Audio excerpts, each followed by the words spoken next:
Good evening. Welcome to Siddha-Vetha webinar series. Today we have an interesting topic, raising a conscious child, or you can call it raising a child consciously. Challenges and solutions from two modern moms. They're going to give a talk. The first speaker is Ms. Jayanthi Selvaraj. Jayanthi is a senior technology consultant with several years of systems integration experience in public sector, financial services, and technological industries. She holds an MBA honors in strategy and business analysis from Boston University, Kyrstrom School of Business, and a BTech Information Technology from a gold medalist from India. Her most recent role has been with Deloitte Consulting LLP as a senior consultant. Prior to pursuing her MBA, Jayanthi worked at Infosys Limited. She is an avid reader and yoga practitioner. Jayanthi is currently focused on raising her son and is passionate about early childhood development and conscious parenting. So the second speaker is Vani Shanmuganathan, which I will introduce after Jayanthi's talk, followed by question answers. There will be a 20-minute talk followed by 5 minutes for question answers, and then Vani will Vani Shanmuganathan will continue with the same topic, a little slightly different perspective to different parents. I welcome Jayanthi to now start your talk, please. Thank you. Good evening, everyone. Thank you, Dr. Sean, for the introduction. And thank you for this opportunity to share my thoughts on a topic which is very close to my heart. So before I begin, let me quickly switch to the slides.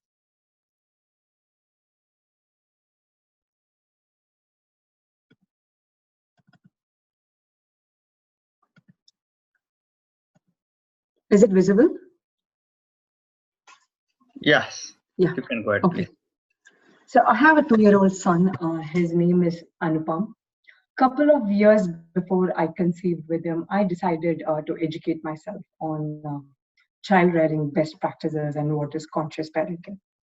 So I read a lot on this topic during that period. And what I learned during that phase totally intrigued me. And it got me thinking. It raised like several questions in my mind, like how do early life experiences shape the health, potential, and personality of a person? And what is it in those foundational years that impacts so much of the human psyche so profoundly? And why is it always so hard to undo any damage which happens in those early years? Now I think there's like a huge body of scientific research which delves into these questions. We now know that early childhood development plays a key role in determining whether a child reaches his or her full potential. So here are some facts which I found particularly very fascinating. Nearly 80% of the brain develops by age 5, and nearly 80% of the human subconscious also gets formed by age 5. How a parent talks to the child becomes his or her mind voice as an adult. In other words, the very way you talk and respond to your child becomes the basis of their self-worth and self-esteem as an adult. The emotional bond between the mother and child is actually a blueprint for every other relationship in life. And this is interesting. In utero conditions can significantly impact the physical health, mental health, and personality of a child, not just at birth, but even as an adult. So in the Western side, like there is a huge, there's this new branch of science called fetal origins, which delves into how the conditions during pregnancy can actually impact life outcomes. And again, like early childhood nutrition in the first 1,000 days of life, again, can have a very significant impact on health, brain development, and optimum nutrition can even increase IQ by several points. So obviously, this is a very critical and sensitive period of development, that is from conception to age 5 or 6. And but it made me wonder, like, how much of this sensitive period is actually handled in a conscious manner by parents, other givers, caregivers, or even society at large. Specifically, what is the role a parent can play? So here's a thought. A child's first and best teacher is the parent. A parent is probably going to be the single most biggest influence on a child's life. So this is a privilege, right? To be able to nurture another life and so profoundly like impact another life, and hence also becomes a tremendous responsibility. So this is when I realized, like consciously parenting is so important and it's much needed. So what is conscious parenting? I think there's no fixed definition. This answer is going to vary from parent to parent. But what I'm going to share is like, my perspective. Like in my view, if you remove everything from the periphery, the things we do, the things we don't do, and look at the very core of conscious parenting, what's the heart and soul of conscious parenting? I think there are just three basic principles. Number one is like respect the child. Conscious parenting stems from a place of deep respect for the rights and needs of a child as a separate individual. Traditionally, traditional parenting places the parent in a position of authority who then directs and molds a child. But conscious parenting sort of turns this paradigm on its head. There's mutual give and take between the parent and child, and there's a deep respect for the child. So authoritative styles of parenting, using force or like manipulation or fear to get children do something, shaming children for their mistakes, or like comparing children, a lot of these compulsive or unconscious parenting behaviors, in my experience, they simply just drop away when there's like a genuine respect for the child. And a well-respected child is always a joyful child. Number two is empathy. Parenting with empathy forces you to always think from the child's point of view. I find that, oftentimes it becomes very easy for us to put the blame on the child. They're just being naughty, or the child is being unreasonable, or it's just their personality. But if you almost always, if you analyze what's the root cause of a lot of behavior we see in children, I feel there's always something more than what meets the eye. There's an unmet emotional need, or the child must be wanting attention from the parent, or it could be something triggered by the parent themselves. So thinking from the child's point of view always enables a parent to parent more with compassion, to parent compassionately. The third major principle, I think, and for me personally, this has been the most important, and this is always work in progress, is to raise yourself before you raise the child. So conscious parenting requires a tremendous amount of self-awareness and a willingness to accept our shortcomings and also to fix it. It requires a lot of patience day in and day out. So fixing ourselves, and we all know that children are going to observe us and they're going to imitate us. So I feel like, fixing ourselves simply fixes half the potential problems even before it manifests. And it also ensures that we don't pass on our unfulfilled desires, fears, prejudices, biases, and compulsions to our children, and just let them be their own being. So in my experience, I found that, imbibing the principles, imbibing the spirit of these three principles has been the hardest part for me. And this doesn't happen overnight. It needs a lot of soul searching. But once this is in place, it acts as the guiding light for every other decision you might take as a parent. And it also lets you choose from like a wide body of knowledge, ranging from the traditional to the most modern. And you don't have to blindly ascribe to any one methodology. Some of the resources which I have found personally helpful in my journey has been, number one, the traditional wisdom. So our ancient Indian wisdom and our yogic sciences are like deeply based on a very deep understanding of how the human system works, on a very spiritual understanding. And this reflects on a lot of our cultural practices, like be it pregnancy care, breastfeeding, co-sleeping, the rituals and ceremonies we do, like tonsure, ear piercing, vidyarambha. A lot of these traditional cultural practices we have, I think, are a great resource for conscious parents. From a Western perspective, what I have found is attachment parenting philosophy, and the Montessori method of education. These are great resources for anyone who wants to be a conscious parent. These are vast topics unto themselves, and like you can, it's a huge topic. But just to give a gist of it, like attachment parenting is based on the idea that a strong emotional connection between parent and child is absolutely necessary for a child to grow to his or her full potential. So it encourages things like baby wearing, breastfeeding, co-sleeping, no harsh disciplinary techniques, respect for the child, etc. And Montessori is a method of education which is like absolutely child-centric. Everything in a Montessori environment, be it a school or at the home, is child-led, initiated by the child. You follow the child. And what I found really beautiful about this is it nurtures the joy for learning, the innate curiosity which children are born with. And I think these are great resources for any parent who wants to consciously choose things. The last very important thing is recommendations from reputed organizations such as AAP and WHO. As especially their recommendations around diet or screen time or play, I think they are very much in line what you would choose as a conscious parent. But on the other hand, I do not ascribe to the disciplinary techniques such as timeouts or the sleep recommendations. And this is personal. You can pick and choose what you want to do. So today I'm going to share about just 10 conscious parenting choices which I made and which I feel I've had like a big impact on my child. The first one has been when to have, or more precisely, not to have a child. Back in 2009, I met my husband, and in 2010, we got married. One of the first choices we made together as a couple was to delay parenthood because we felt we weren't prepared for it at so many levels. So we decided to wait. And I think we waited for like 7 long years, and our son was born in 2017. What difference did these 7 years make? For me, it made a world of difference. So 3 years after marriage, I came to the US for pursuing my MBA. I worked in a top consulting firm. I traveled. And in many ways, I can say I experienced the American dream. This sort of brought in me a career fulfillment. And I became a more mature person. And as a couple, we had grown together better. We had a very strong, we were able to establish a very strong spiritual grounding in these 7 years. And in a lot of ways, I think this had a direct impact on the kind of parents we are today. And it laid the foundation for all other conscious parenting choices we make.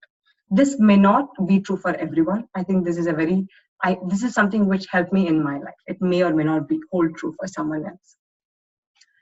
The next big thing which helped me was educating myself, informing myself on what's parenting, what's the significance of early childhood development. So as I said, a couple of years before I conceived, I had started learning about all these things. So I read and I read and I read. I read books, blogs, articles, research articles. I listened to talks by child psychologists, spiritual gurus, anything on this topic.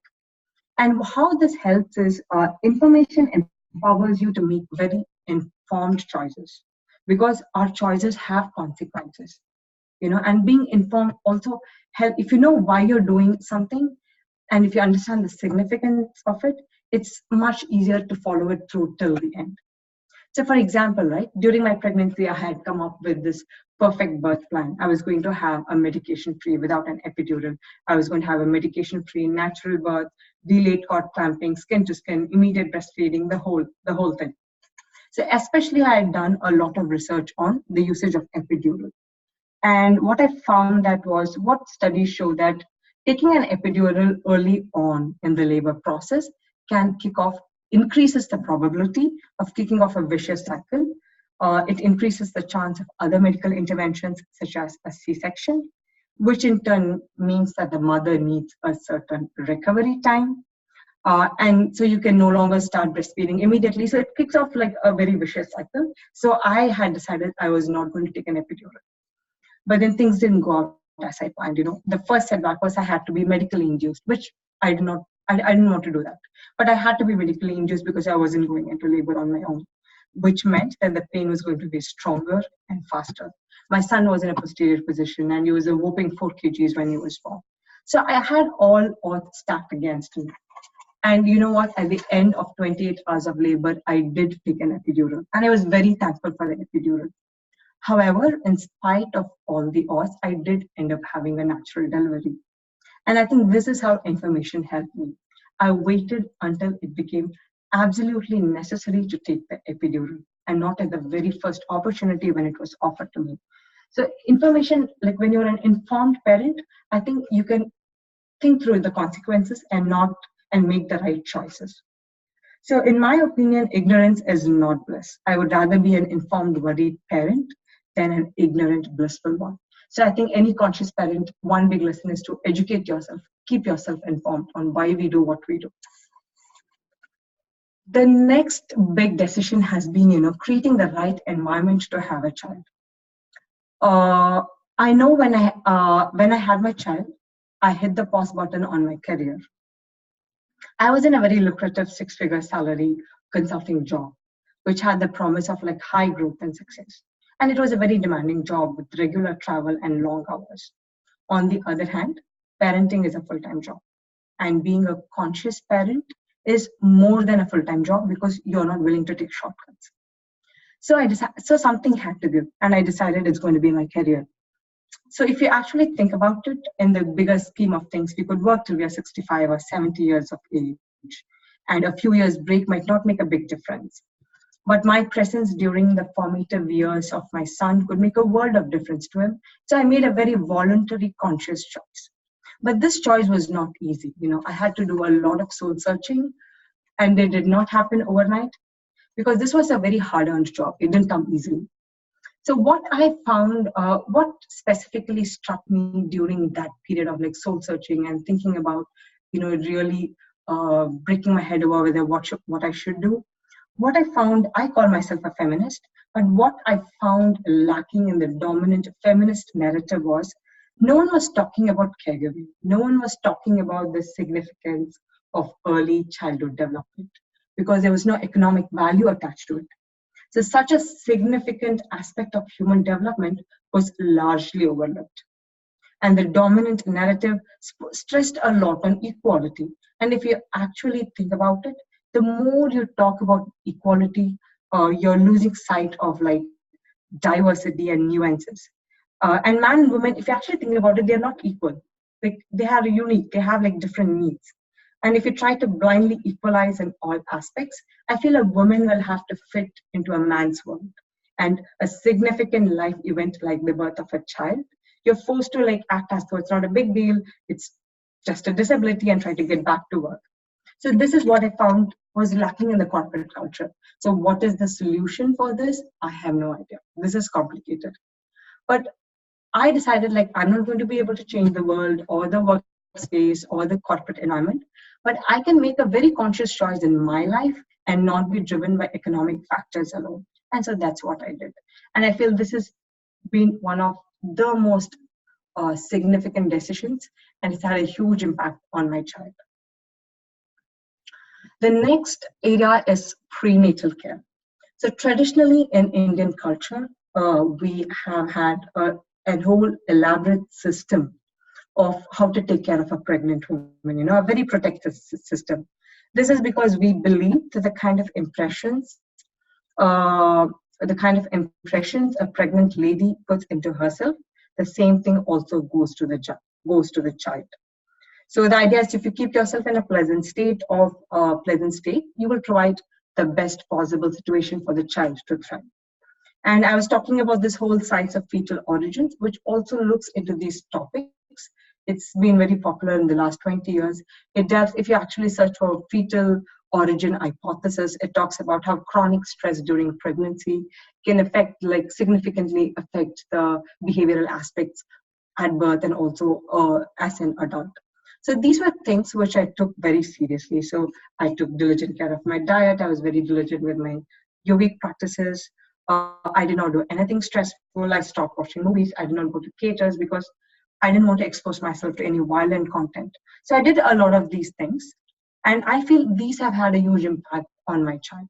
But one note here, this is a very subjective topic, a very subjective dimension, which means it is not backed by data.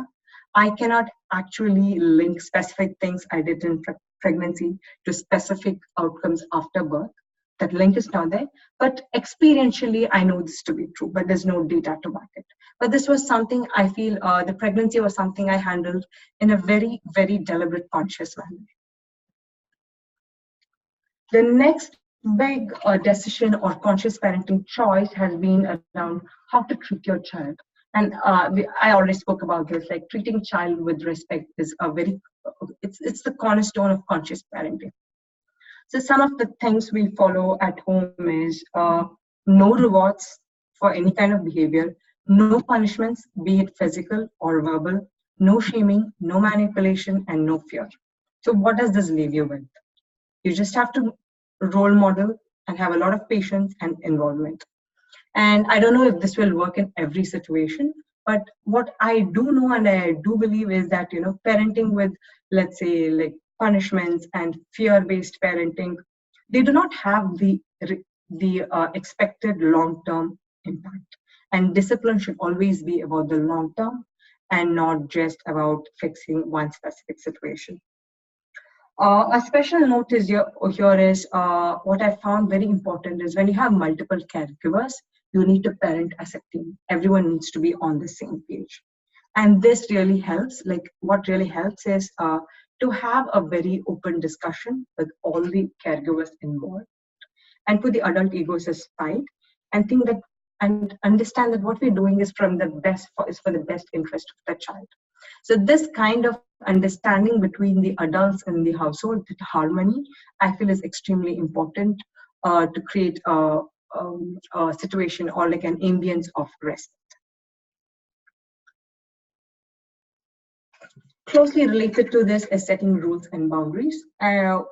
What we do at home is to have as few rules as possible, but the rules which we have are absolutely non-negotiable and it's a definite no.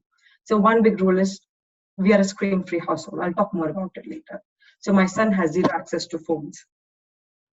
So anything which is a security concern, like walking on the road or like touching the gas or touching the fire is a big no. Apart from that, we do not withhold him from doing anything because that children learn by exploration. So having few rules and being very consistent with that and very consciously crafting and picking the rules which you want to follow has been very important for us. Closely related to this is creating a prepared environment. So a prepared environment is a very Montessori concept and it has been a huge hit in my house. So what it means is to create and the space which a child plays or the very house needs to be designed for maximum independent learning and exploration by the child. The space needs to be very aesthetic, calm, and orderly. And it has to meet, and it needs to be designed to meet the developmental needs of that particular stage. And it has to be customized to the interests of the child. So what does it look like? So some of the things we do at home is toys placed at eye level of the child. Just having a few toys at a time based on the current interest or developmental needs. And the toys are always arranged beautifully because it invites the child to engage with it.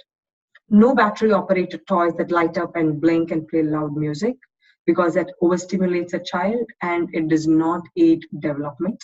And no commercial toys because you're a screen-free household. Half the commercial toys like make no sense anyway. And having only open-ended toys like animal figurines or blocks or things which can be used in multiple ways and preferably made of natural materials. And another note is like, having the toys as realistic as possible and not introducing fantasy. Because the Montessori method of education, there are like 3 planes of development. So children up to 5 or 6 are considered to be in the first plane of development and they don't need fantasy. Like just like a flower blooming or digging around the mud itself is fantasy for them. Adult initiated fantasy is not required. So designing a Montessori space has been like, has had like a huge impact on my child's development. And another rule of thumb, which we follow in the we take play very seriously. Like, I think play is very important for a child. Is not to interfere when the child. So you set up a very beautiful space, and then you step back and not interfere and give instructions when the child is engaging with the material, and offer help only when asked. So creating a prepared environment like that has been a very conscious choice, and that has significantly impacted my son. So these are like, I keep rotating the playroom. So these are some of the spaces which we design. So if you see, everything's at the child's eye level, beautifully arranged, easy to engage.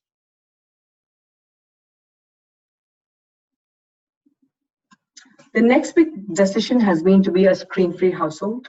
We packed away the television when I was pregnant, and we never took it back.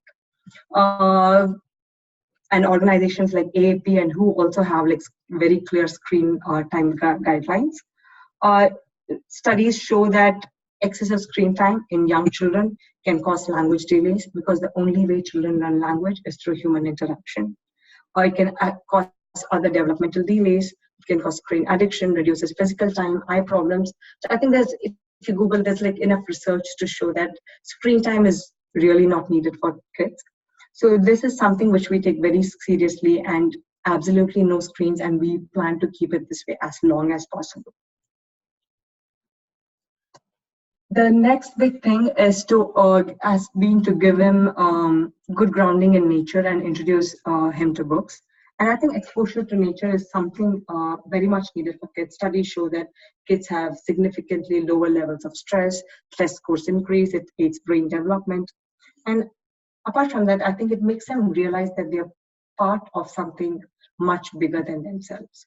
So some of the most of the activities we choose, we try to keep it like grounded in nature. So if you have an option between visiting a theme park or a state park, we would always choose the state park. And like getting him to just like play around in the backyard, or taking long walks and collecting seeds and stones and leaves. So other nature-based activities has been a big part of his play.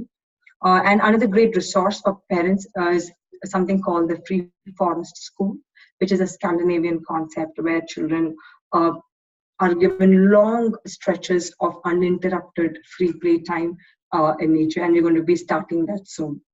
And books, again, have had a big impact. Some of the things we did was to just give them access to books. Like, obviously you can't enforce someone to read books. So we have like reading nooks around the house in different places. And I've always given him access to books.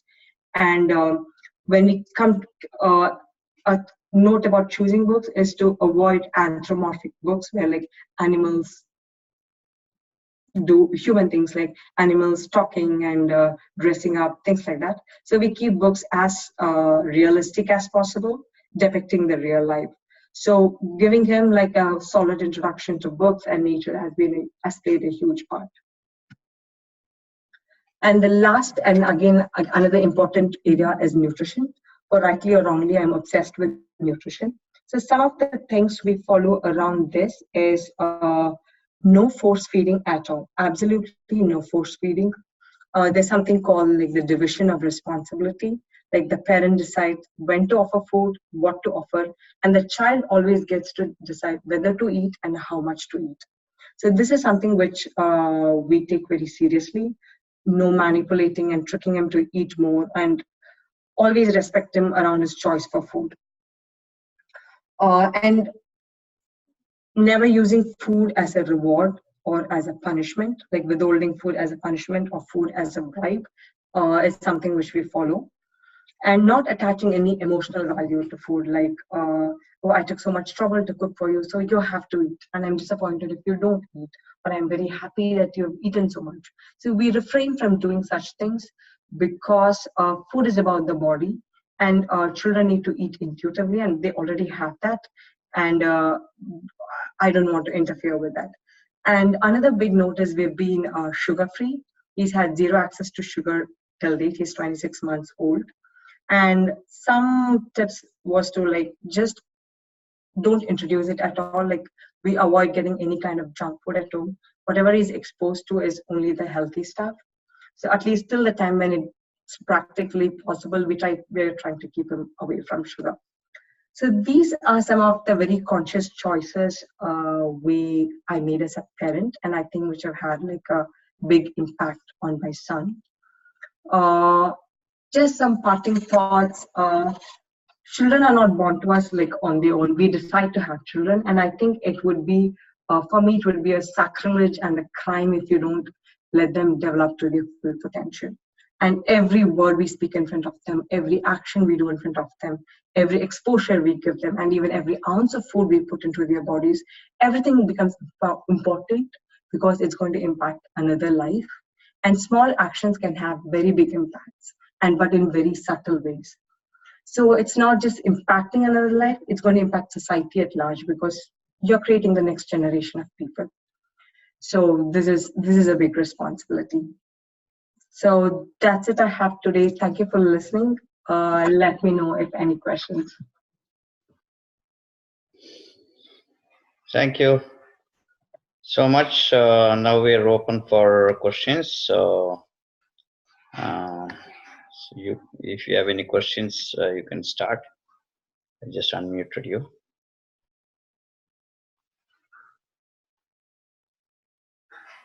I hope you have a lot of questions. You can unmute yourself while you want to ask any question.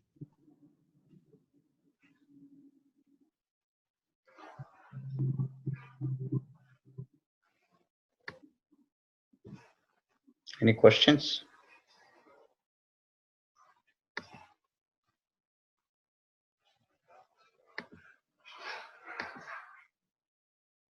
One question I have, this is Senthil.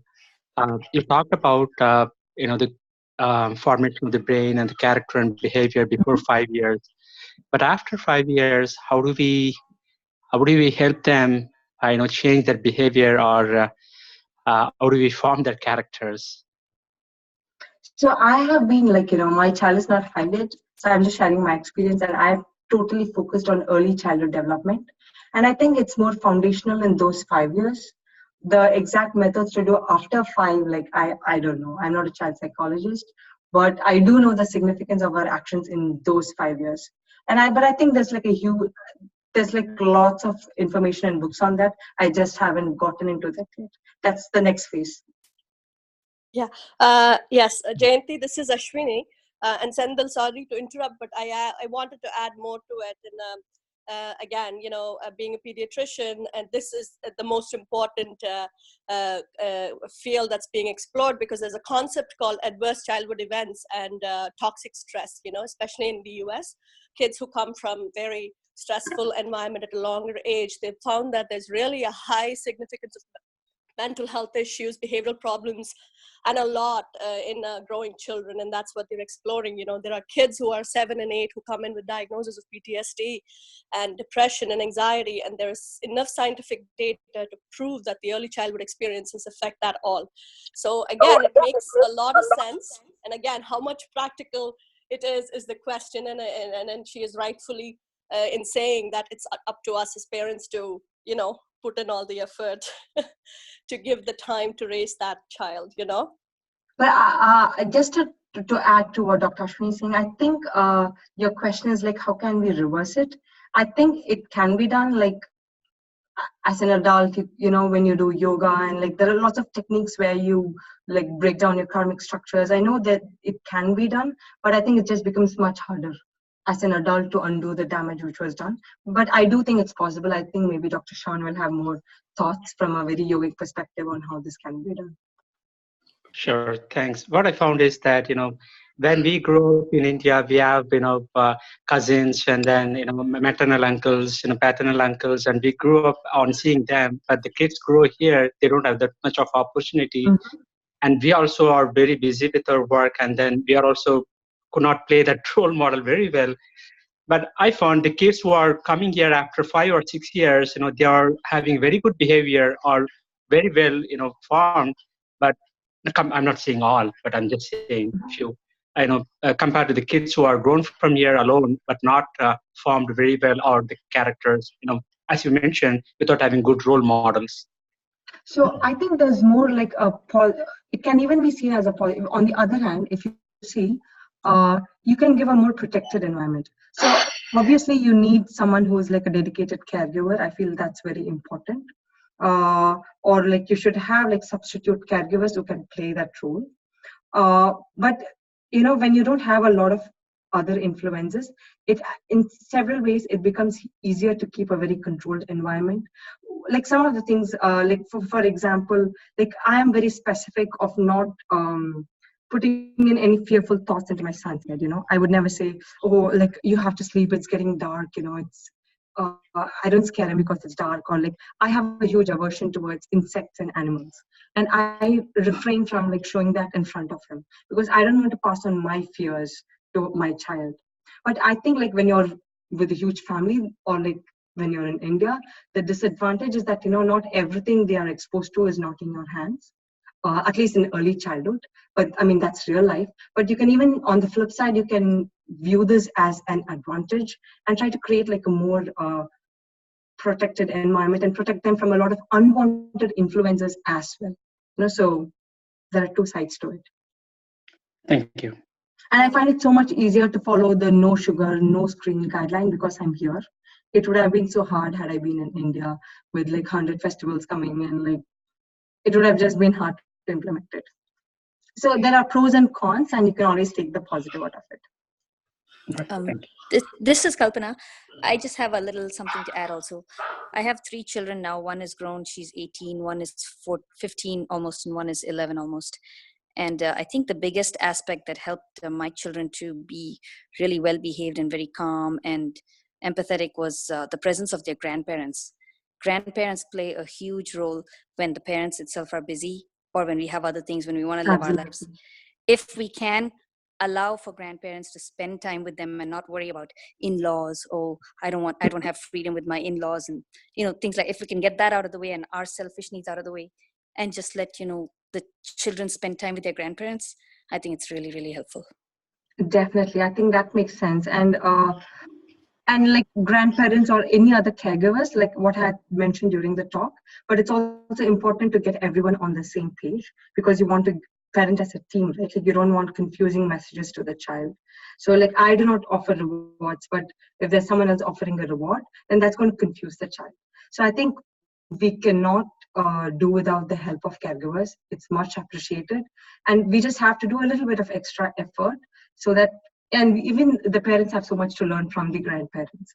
So that mutual give and take, and just taking the effort to be on the same page is important. Yes. Okay. Thank you. One more, quick, there's a comment for you. Great conscious work from Mahendran Perisami on positive engaging parenting. And there is a question from Kishore. How do parents stay aware of impact on our children from social environment, be it neighbors or other family members who are not familiar with many of the principles that we follow at home? Great speech. Thanks a lot. So, this would be the last question. Yeah. There's only that much a parent can do. Like you do not know what the world will throw at your child. There's absolutely no control on each and everything that happens. But what you can do is, at least in the early years, be like very aware of like their physical safety and other safety. If you protect them sufficiently during the early years and give them the necessary foundation, I think, so that ultimately you want your child to be an independent thinking person. You don't want to make every decision for your child, and you just hope that it takes care of themselves. You're not going to be able to control everything your child comes across, and you can't expect everyone to know this. So you can only do what you can do, and just give that kind of necessary solid grounding so that a child can always think for themselves. And another important thing is, you have to be a child's first friend. Meaning, like, if something goes wrong, you should be the first person they come to, not the person they fear the most. So this is something I really want to, I hope I can make it work with my son. When he's a teenager, like, he has a heartbreak, I want to be the first person he comes and shares it with. So that's sort of like, you become like a buffer, like, you become their sounding board. And I think for that, the emotional connect you have with them from a very young age, and not being from a position of authority, is very important. Like, it goes back to what I said about respect and nurturing that with the child. Okay, thank you, Jayanthi. It was very wonderful. eye-opening to many parents here. Why? Because you were talking about respecting them, which is very important, and we usually lose uh, that that part of the thing in child raising, because we usually from an Asian background, we are authoritative most of the time. And you have a very good point, and I think people will take that. And this is not just about Jayanti raising a kid, like you're saying, okay, we have grandparents, they will take care of other people, or other community is good, so we are going to change. These all are the secondary part. But what Mhm. Jayanti has here is particularly about what is your responsibility.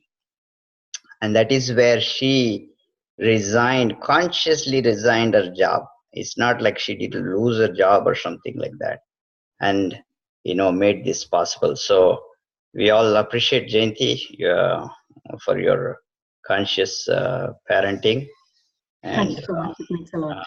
hope we can have future lectures from you. So thank you so Sure. much. So I want Thank to you. introduce the second speaker from a different perspective.